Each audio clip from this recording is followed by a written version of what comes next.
നമുക്ക് പ്രാർത്ഥിക്കാം. ത്യാഗനിർഭരമായ സ്നേഹത്തിലൂടെ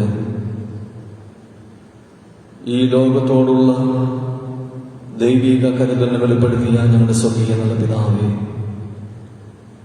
അനുഗ്രഹീതവും ശാന്തവുമായ ഈ വിശുദ്ധ ദിവസത്തിന്റെ പ്രഭാതവേളയിൽ വചനധ്യാനത്തിനായി നൽകിയിരിക്കുന്ന ഈ നല്ല നിമിഷങ്ങൾക്കായിട്ട് സ്തോത്രം. വർണ്ണിച്ചാലും മതിവരാത്ത ദൈവീക വചനത്തിന്റെ സത്യങ്ങൾ അവിടുത്തെ വായ്മൊഴികളിലൂടെ ഞങ്ങൾക്ക് നൽകിയിരിക്കുന്ന വലിയ കൃപയ്ക്കായി നന്ദി. ഈ പരിശുദ്ധാരാധനയുടെ മധ്യേ ദൈവവചനത്തെ ചിന്തിക്കുവാനും ധ്യാനിക്കുവാനും ആഗ്രഹിച്ചുകൊണ്ട് അവിടുത്തെ പാദപിടുത്തങ്ങളിലേക്ക് ഞങ്ങൾ അടുത്തു വരുന്നു. നാഥ, അങ്ങയുടെ ആത്മാവിനാൽ വിരചിതമായിരിക്കുന്ന ദൈവവചനങ്ങൾ അവിടുത്തെ ആത്മാവിനാൽ തന്നെ വിവേചിച്ചറിയുവാൻ അവിടുന്ന് ഞങ്ങളെ സഹായിക്കണമേ. വചനം സംസാരിക്കേണ്ട അടിയനോടും കേൾക്കുന്ന ഓരോ ഹൃദയങ്ങളോടും അവിടുത്തെ ആത്മാവ് ഇടപെടണമേ. കർത്താവായ യേശുവിന്റെ നാമത്തിൽ ഞങ്ങളെ കേൾക്കണമേ. ആമേൻ. എല്ലാവർക്കും ഇരിക്കാം.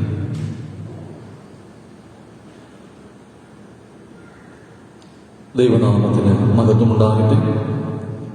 സ്നേഹവും ബഹുമാനമുള്ള ദൈവിക ശുശ്രൂഷകരെ, പ്രിയ ദൈവജനമേ, ആലയത്തിൽ ആയിരുന്നുകൊണ്ടും ഭവനങ്ങളിലായിരുന്നുകൊണ്ടും ഈ ആരാധനയിൽ പങ്കെടുക്കുന്ന ഏവരുമേ, നിങ്ങൾക്കെല്ലാവർക്കും കർത്താവായ യേശുക്രിസ്തുവിന്റെ നാമത്തിൽ സ്നേഹവന്ദനം അറിയിക്കുന്നു.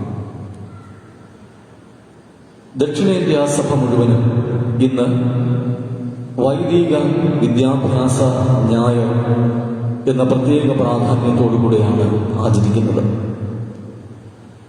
ദൈവശാസ്ത്ര അഭ്യസനം ക്രൈസ്തവ ജീവിതത്തിന്റെ വിശ്വാസത്തിനും അതിന് ചേർന്ന പ്രവൃത്തിക്കും എത്രത്തോളം ആധാരമായിരിക്കുന്നു എന്നതാണ് ഈ ദിവസത്തിലെ ധ്യാനത്തിലൂടെ പ്രത്യേകമായി ഉദ്ദേശിക്കുന്നത്.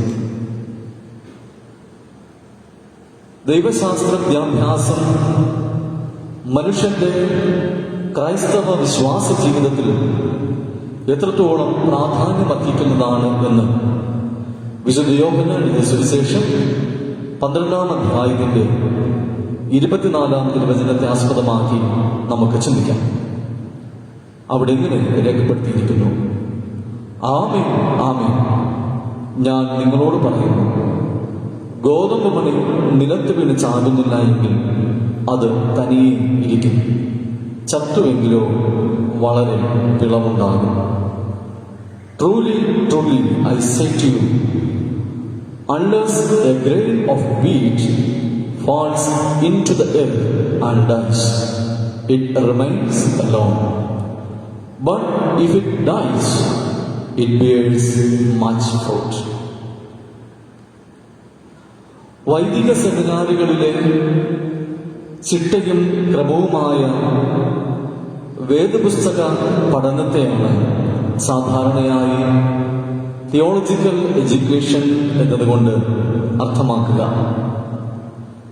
എന്നാൽ കേവലം വൈദിക സെമിനാറുകളിലെ വേദപുസ്തക പഠനം എന്നതിലുപരിയായി ഓരോ സാധാരണ വിശ്വാസികളുടെയും ജീവിതത്തെ ബാധിക്കുന്ന, ഓരോ സാധാരണ വിശ്വാസികളുടെയും ജീവിതത്തെ വളരെയധികമായിട്ട് സ്പർശിക്കുന്ന അനുദിന വേദപുസ്തക പഠനമാണ് ക്രൈസ്തവ വിശ്വാസ ജീവിതത്തിൽ വൈദിക വിദ്യാഭ്യാസം എന്നതുകൊണ്ട് നാം അർത്ഥമാക്കേണ്ടതുണ്ട്.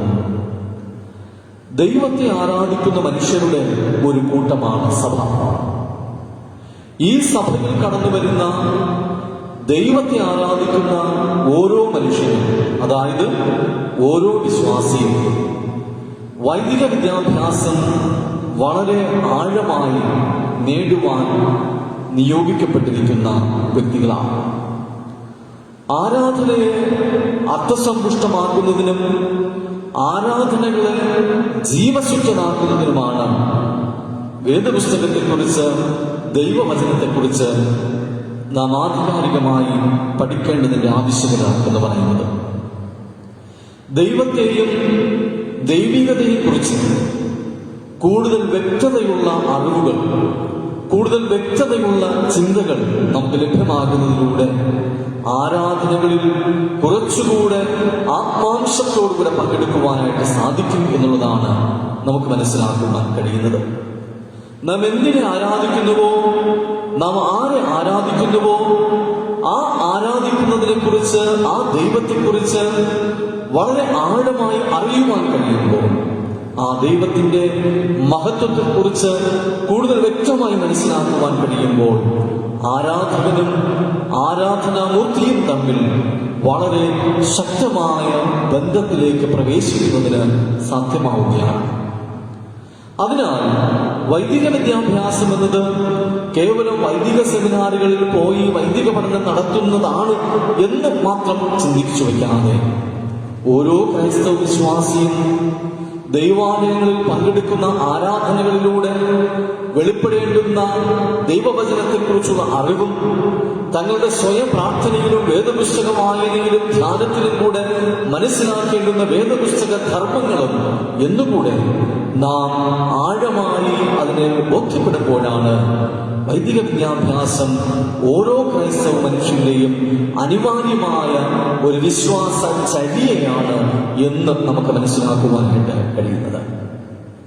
ഈ ദിനത്തിൽ വൈദിക വിദ്യാഭ്യാസം എന്ന് പറഞ്ഞാൽ എന്ത് ആണെന്നും അതിന്റെ സവിശേഷതകൾ എന്താണെന്നും വൈദിക വിദ്യാഭ്യാസത്തെ സംബന്ധിച്ച് സഭയുടെ ധർമ്മം എന്താണെന്നും വൈദിക വിദ്യാഭ്യാസം മനുഷ്യ ജീവിതത്തിൽ എപ്രകാരം ഫലകരമായിരിക്കുന്നു എന്നുള്ളതുമാണ് നാം മനസ്സിലാക്കേണ്ടത്. ആദ്യമായി വൈദിക വിദ്യാഭ്യാസം എന്നാൽ എന്ത് എന്നുള്ളത് നാം ബോധ്യപ്പെടണം. What is meant by theological education? സാധാരണയായിട്ടുള്ള വിദ്യാഭ്യാസത്തെ നാം ഇങ്ങനെ പറയാറുണ്ട്: ഒരു മനുഷ്യന്റെ ഉള്ളിൽ അന്തർലീനമായിരിക്കുന്ന ഗുണഗണങ്ങൾ അഥവാ കഴിവുകൾ ഏറ്റവും ശ്രേഷ്ഠമായ നിലയിൽ പുറത്തേക്ക് കൊണ്ടുവരുന്നൊരു പ്രക്രിയ. ഒരു മനുഷ്യന്റെ, ഒരു വ്യക്തിയുടെ ഉള്ളിലുണ്ടായിരിക്കുന്ന കഴിവുകൾ, സർഗവാസനകൾ, അതിനെല്ലാം കൂടി ചേർത്ത് ഇംഗ്ലീഷിൽ പൊട്ടൻഷ്യാലിറ്റീസ് എന്ന് പറയാം. ഒരു മനുഷ്യന്റെ ഉള്ളിലുണ്ടായിരിക്കുന്ന സകലവിധമായ ഗുണഗണങ്ങളെ പുറത്തേക്ക് കൊണ്ടുവരുന്ന പ്രക്രിയയാണ് എഡ്യൂക്കേഷൻ അഥവാ വിദ്യാഭ്യാസം എന്ന് പറയുന്നത്. എന്നാൽ വൈദിക വിദ്യാഭ്യാസം എന്ന് പറയുന്നത് അതിൽ നിന്നും എൻറ്റയർലി ഡിഫറെന്റ് ആണ്, തികച്ചും വ്യത്യസ്തമാണ്. വൈദിക വിദ്യാഭ്യാസം എന്ന് പറയുന്നത് ഒരു മനുഷ്യന്റെ ഉള്ളിൽ നിന്ന് പുറത്തേക്ക് കൊണ്ടുവരുന്നതല്ല, ഒരു മനുഷ്യന് ഉയരത്തിൽ നിന്നും അവന്റെ ഉള്ളിലേക്ക് ലഭിക്കുന്നതാണ് വൈദിക വിദ്യാഭ്യാസം. ഉയരത്തിൽ നിന്ന് അഥവാ ഉന്നതങ്ങളിൽ നിന്ന്, ദൈവത്തിൽ നിന്ന് ഒരു മനുഷ്യന്റെ ഉള്ളിലേക്ക് ലഭിക്കുന്ന ഉൾബോധനമാണ് വൈദിക വിദ്യാഭ്യാസം എന്ന് പറയുന്നത്. അതുകൊണ്ടാണ് 111 സങ്കീർത്തനത്തിന്റെ 11 വചനത്തിൽ സങ്കീർത്തനക്കാരൻ പറയുന്നു, യഹോവ ഭക്തി ജ്ഞാനത്തിന്റെ ആരംഭമാണ്. ഒരു മനുഷ്യൻ ദൈവഭക്തിയോടുകൂടി തന്റെ ജീവിതത്തെ ആരംഭിക്കുമ്പോൾ, ഒരു മനുഷ്യൻ ദൈവഭക്തിയോട് ജീവിതം നയിക്കുവാനായിട്ട് തുടങ്ങുമ്പോൾ ദൈവത്തിൽ നിന്ന് അവന് ഗുണഗണങ്ങൾ ലഭ്യമാകുന്നു.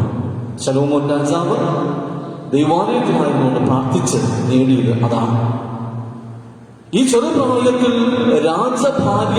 രാജഭാരം വഹിക്കുവാൻ, രാജഭരണം നടത്തുവാൻ നിയുക്തനാക്കപ്പെട്ടിരിക്കുന്ന എനിക്ക് ദൈവമേ വിവേകമുള്ളൊരു ഹൃദയം, ഗുണവും ദോഷവും തിരിച്ചറിയുവാൻ കഴിയുന്ന വിവേകമുള്ള ഹൃദയം എനിക്ക് തരണമേ എന്ന് ശലോമോൻ പ്രാർത്ഥിച്ചപ്പോൾ ഉയരത്തിലെ ദൈവം ഉന്നതങ്ങളിൽ നിന്ന് അവന്റെ ഹൃദയത്തിലേക്ക് അത് പകർന്നു നൽകി. വൈദിക വിദ്യാഭ്യാസത്തിന്റെ സവിശേഷത അതാണ്. ദൈവത്വത്തിൽ നിന്ന് മനുഷ്യന് പകർന്നു കൊടുക്കുന്ന ജ്ഞാനം, അത് വൈദിക വിദ്യാഭ്യാസം. നമ്മുടെ സഭകളിലെ സൺഡേ സ്കൂൾ, യുവജന സഖ്യം, ഞായറാഴ്ചകളിലെ ആരാധനകൾ, മറ്റു പോഷക സംഘടനകളുടെ പ്രവർത്തനങ്ങൾ, സെമിനാറുകളിലെ വിദ്യാഭ്യാസങ്ങൾ, ഇതെല്ലാം വൈദിക വിദ്യാഭ്യാസം ലഭിക്കുന്നതിന് വേണ്ടി ഒരുക്കപ്പെട്ടിരിക്കുന്ന ഘടകങ്ങളാണ്. പക്ഷേ എത്രത്തോളമാണ് ഇവ ഫലകരമായി തീരുന്നത് എന്നതാണ് നമുക്ക് മുമ്പിലെ ചോദ്യം. സഭയും സഭയിലെ ആരാധനകളും സഭയിലെ പോഷക സംഘടനകളും മനുഷ്യന് നൽകപ്പെട്ടിരിക്കുന്നത് ഏറ്റവും പരമപ്രധാനമായി വൈദിക വിദ്യാഭ്യാസം ഒരു മനുഷ്യന് ലഭ്യമാകുവാൻ വേണ്ടിയിട്ടാണ്. ദൈവികമായ ഉയരത്തിലെ ജ്ഞാനം ഒരു മനുഷ്യന് ലഭ്യമാകുവാൻ വേണ്ടിയിട്ടാണ്. പക്ഷെ പലപ്പോഴും അതിൽ നിന്നൊക്കെ ചില വ്യത്യസ്തതകൾ മനുഷ്യന്റെ അജ്ഞത മൂലമോ അറിവില്ലായ്മ മൂലമോ ഒക്കെ വന്നു പോകുന്നു എന്നുള്ളതാണ് സംഗതമായ വസ്തുത. അതുകൊണ്ട് വൈദിക വിദ്യാഭ്യാസം എന്നുള്ളത് ദൈവത്തിൽ നിന്ന് മനുഷ്യന് ലഭിക്കുന്ന ഒരു ജ്ഞാനമാണ്, ഒരു വെളിപ്പാടാണ്. അതുകൊണ്ടാണ് കണ്ണമൂല വൈദിക സെമിനാരിയുടെ പ്രിൻസിപ്പലായിരിക്കുന്ന റവറൻഡ് ഡോക്ടർ ഡേവിഡ് ജോയ് ഈ വൈദിക വിദ്യാഭ്യാസത്തെ മലയാളത്തിലെ ഉപാസന എന്ന പദം കൊണ്ട് വിശേഷിപ്പിക്കുവാനാണ് അദ്ദേഹം താല്പര്യപ്പെടുന്നത്. ഉപാസന, ഹോമേജ് എന്ന ഇംഗ്ലീഷ് പദം. എന്താണ് ഉപാസന എന്ന് പറയുന്നത്? ഉപാസന എന്ന് പറയുന്നത് ഒരു മനുഷ്യൻ ദൈവത്തിന്റെ അരികിൽ ഭയഭക്തിയോടും സമർപ്പണത്തോടും കൂടെ ഏറ്റവും ചേർന്നിരിക്കുന്ന ഒരു അവസ്ഥയാണ് ഉപാസന എന്ന് പറയുന്നത്. വൈദിക വിദ്യാഭ്യാസം എന്ന് പറയുന്നത് ഒരു ക്രൈസ്തവ മനുഷ്യന്റെ ഉപാസനയാണ്. ഭയഭക്തിയോടെ സമർപ്പണത്തോടുകൂടെ ദൈവത്തോട് ഏറ്റവും ചേർന്നിരിക്കുന്ന അവസ്ഥ. ഒരു മനുഷ്യൻ ക്രിസ്തുവിശ്വാസിയായി ജീവിക്കുമ്പോൾ ഞാൻ അനുനിമിഷം എന്റെ ദൈവത്തോട് ചേർന്നിരിക്കുന്ന വ്യക്തിയാകണം. ഞാൻ അനുനിമിഷം ദൈവത്തോട് ഭയഭക്തിയോടും സമർപ്പണത്തോടും കൂടെ അടുത്തിരിക്കുന്ന വ്യക്തിയാകണം. എന്നിലെ ദൈവവിശ്വാസം ഒരു ഉപാസനയായി മാറ്റപ്പെടുന്നത്. അപ്പോഴാണ് യഥാർത്ഥ ഒരു വൈദിക വിദ്യാഭ്യാസത്തിലേക്ക് നമുക്ക് പ്രവേശിക്കുവാനായിട്ട് കഴിയുന്നത്. ദൈവത്തോടുള്ള ഭയവും ഭക്തിയും വർദ്ധിപ്പിക്കുന്നതാണ് ഈ വൈദിക വിദ്യാഭ്യാസം. ദൈവത്തിനുള്ള സമർപ്പണം അതൊരു മനുഷ്യനിൽ സംഭവിക്കുന്നതാണ് വൈദിക വിദ്യാഭ്യാസം. ഒന്നിനും വേർപെടുത്തുവാൻ കഴിയാത്ത വിധം ദൈവത്തോട് ചേർന്നിരിക്കുന്ന അവസ്ഥയാണ് വൈദിക വിദ്യാഭ്യാസം. അതുകൊണ്ടാണ് വിശുദ്ധ യോഹന്നാന്റെ സുവിശേഷം 15-ാം അധ്യായം യേശു കർത്താവ് പറഞ്ഞത്, കൊമ്പിന് മുന്തിരിവള്ളിയിൽ വസിച്ചിട്ടല്ലാതെ സ്വയമായി കായ്പാൻ കഴിയുകയില്ല. ഒരു മനുഷ്യൻ ഉപാസനാ മനോഭാവത്തോടുകൂടെ ദൈവത്തോട് ചേർന്നിരിക്കുമ്പോൾ മാത്രമാണ് അവനിൽ നിന്ന് ദൈവികമായ ഫലങ്ങൾ പുറപ്പെടുവിക്കപ്പെടുന്നത്. ഒരു മനുഷ്യൻ ഉപാസനാ മനോഭാവത്തോടുകൂടെ ദൈവത്തോട് ചേർന്നിരിക്കുന്ന അവസ്ഥയാണ് വൈദിക വിദ്യാഭ്യാസം. ആ അവസ്ഥയിൽ അവൻ ആത്മാവിന്റെ ഫലം പുറപ്പെടുവിക്കുന്ന വ്യക്തിയായിരിക്കും. ഇത് നമ്മുടെ ദൈനംദിന ജീവിതത്തിലൂടെ നാം നേടിയെടുക്കേണ്ടതാണ്.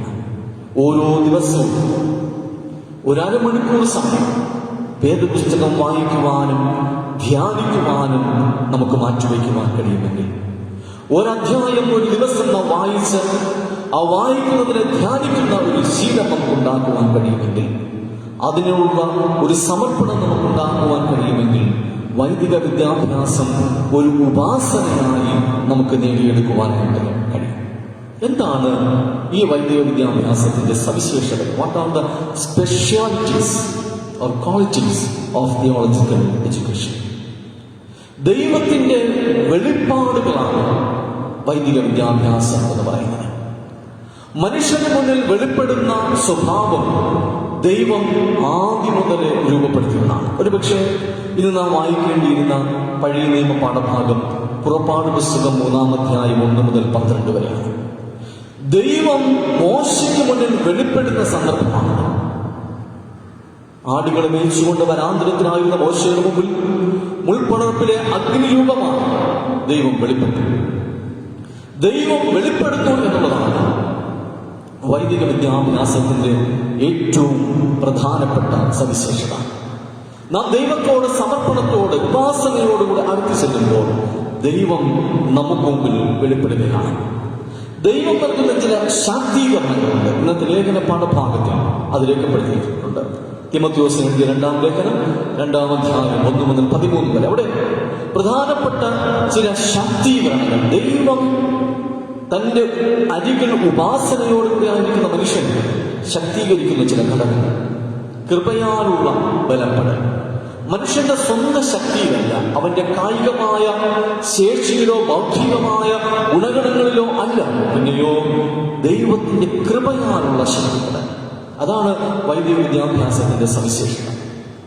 ഒരുപക്ഷെ ഈ ലോകപരമായി ഒരു മനുഷ്യൻ ശക്തിപ്പെടുന്നത് അവന്റെ ബുദ്ധി കൊണ്ടോ ശക്തി കൊണ്ടോ അവന്റെ അറിവ് കൊണ്ടോ ഒക്കെ. എന്നാൽ വൈദിക വിദ്യാഭ്യാസത്തിൽ ഒരു മനുഷ്യൻ ശക്തി പ്രാപിക്കുന്നത് ദൈവത്തിന്റെ കൃപയാണ് എന്ന് അപ്പോസ്തലൻ പൗലോസ് വളരെ വ്യക്തമായി രേഖപ്പെടുത്തിയിരിക്കുന്നു. പിന്നെയോ കർത്താവ് നൽകുന്ന ജ്ഞാനം, വിസ്ഡം ഫ്രം അബവ്, ഉയരത്തിൽ നിന്നുള്ള ജ്ഞാനം, സകലത്തിനും കർത്താവിനെ ഓർത്തുകൊള്ളുന്ന അനുഭവം, ദൈവത്തോടുകൂടെ ചേർന്നിരിക്കുന്ന ദൈവിക വിദ്യാഭ്യാസത്തിൽ മനുഷ്യൻ എപ്പോഴും കർത്താവിനെ ഓർത്തുകൊള്ളുന്ന ഒരു അനുഭവം. ഇതാണ് വൈദിക വിദ്യാഭ്യാസത്തിന്റെ വളരെ പ്രധാനമായ സവിശേഷതകൾ. ഈ വൈദിക വിദ്യാഭ്യാസം ഒരു മനുഷ്യന്റെ ഉള്ളിലേക്ക് ദൈവത്തിൽ നിന്ന് ലഭ്യമാകുമ്പോൾ മനുഷ്യൻ ദൈവത്തിനായി സമർപ്പിതനാകും. മുൾപ്പടർപ്പിൽ പ്രത്യക്ഷപ്പെട്ട യഹോവയായ ദൈവം മോശയെ പറഞ്ഞു, നീ മിസ്രയീമിൽ പോയി ജനത്തെ വിടുവിക്കണം. മോശ പറഞ്ഞു, എനിക്ക് പറ്റത്തില്ല, എനിക്കതിന് കഴിവില്ല.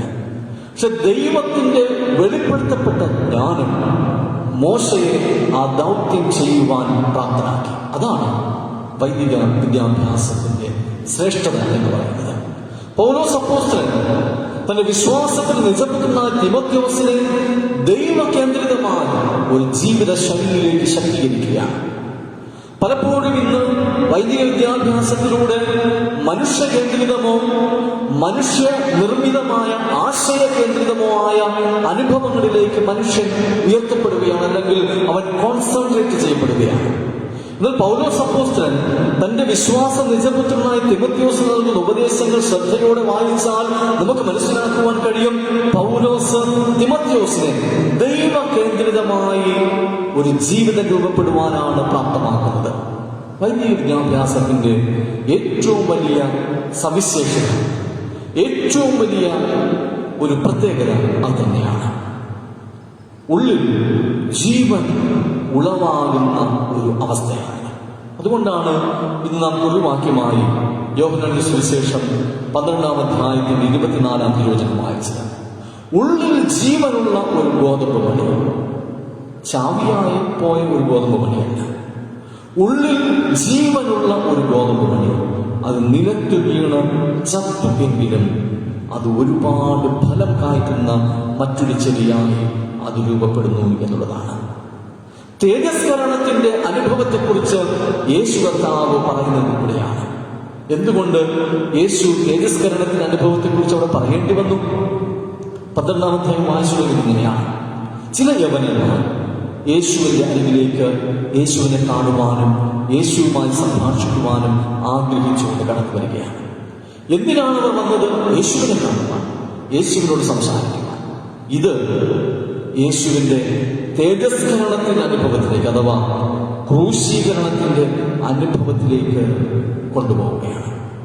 യേശു കർത്താവ് യഹൂദന്മാരുടെ ഇടയിൽ നിന്നും മറ്റ് ജാതിക്കാരുടെ, പ്രത്യേകിച്ച് യവനന്മാരുടെ, ഗ്രീക്കുകാരുടെ, യഹൂദ ഇതരരായിരിക്കുന്ന ആളുകളുടെ അംഗീകാരത്തിന് പാത്രീഭൂതനായി തീരുമ്പോൾ, അങ്ങനെ സാർവത്രികമായ ഒരു അംഗീകാരം ക്രിസ്തുവിനെ കൈവരുന്നത് കാണുമ്പോൾ ക്രിസ്തു പറയുകയാണ്, ഇത് എനിക്ക് ക്രൂശിലേക്കുള്ള വഴിയാണ്.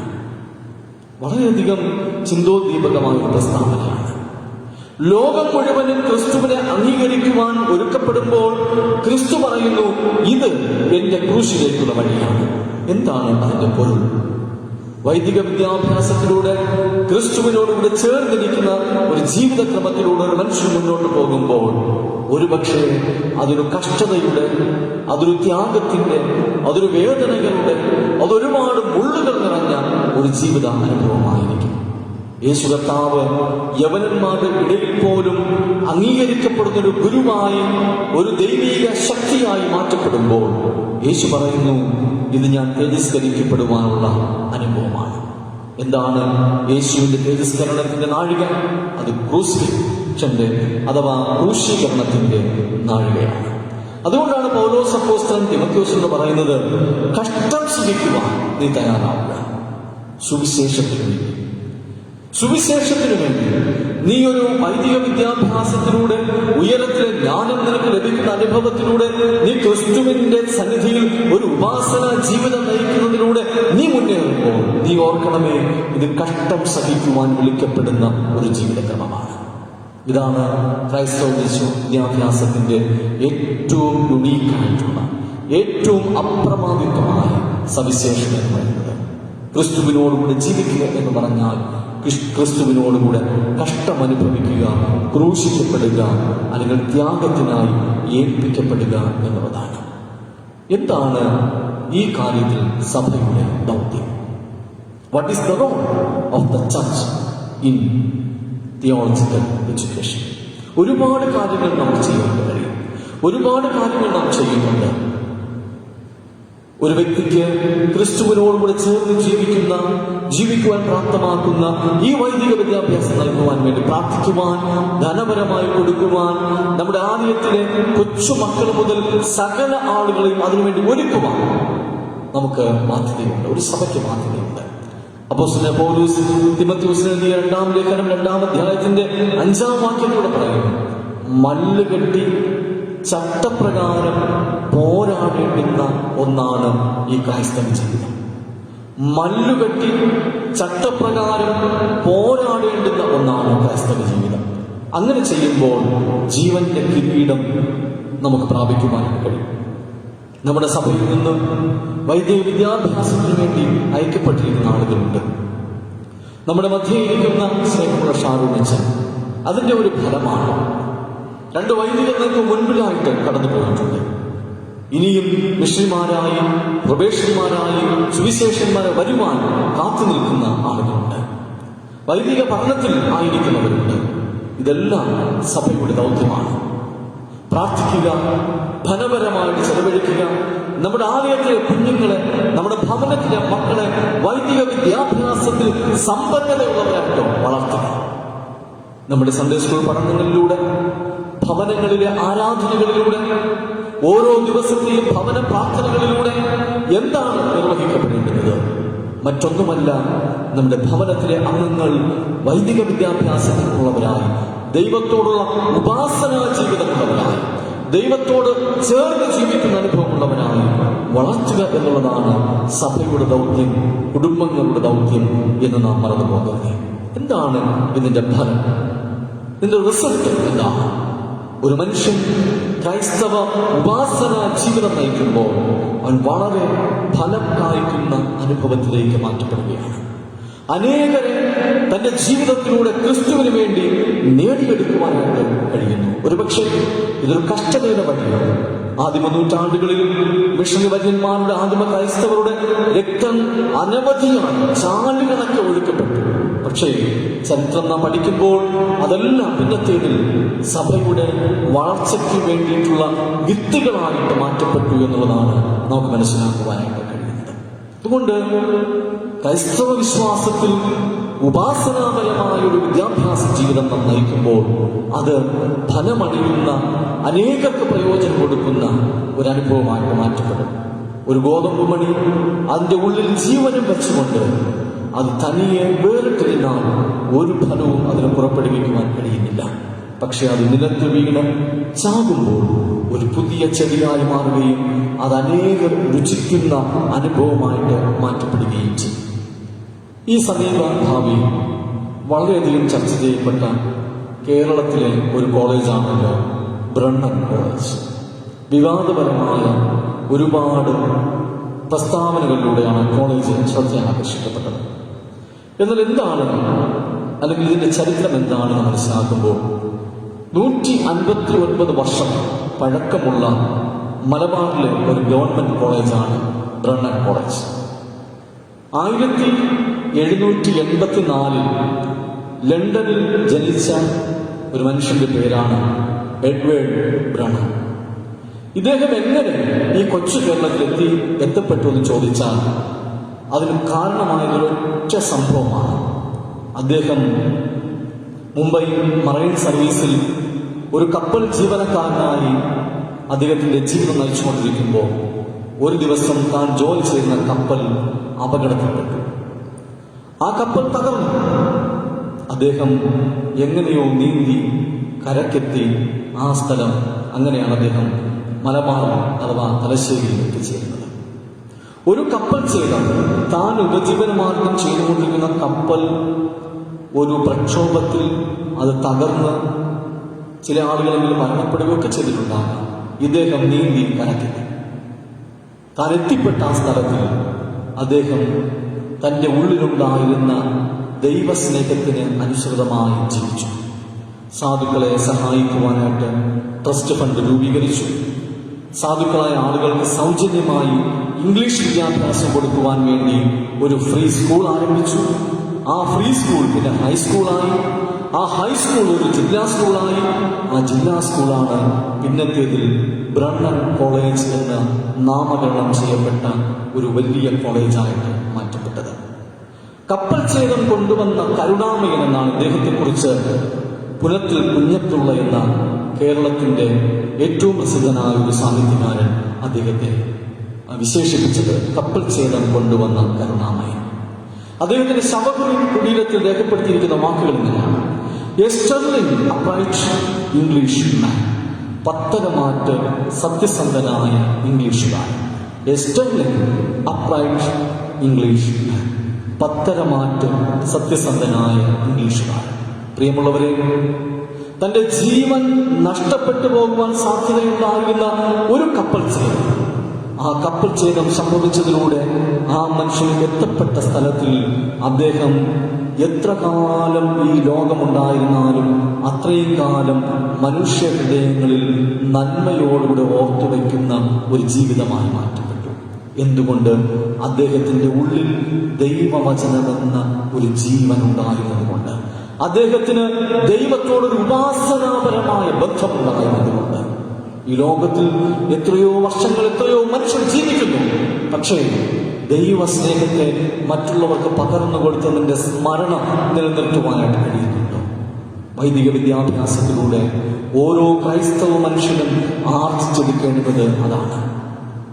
വൈദിക വിദ്യാഭ്യാസത്തിലൂടെ ഓരോ ക്രൈസ്തവ മനുഷ്യനും ആർജിച്ചെടുക്കേണ്ടത് അതാണ്. തനിക്കായി എല്ലാം കൂട്ടിവയ്ക്കുകയില്ല.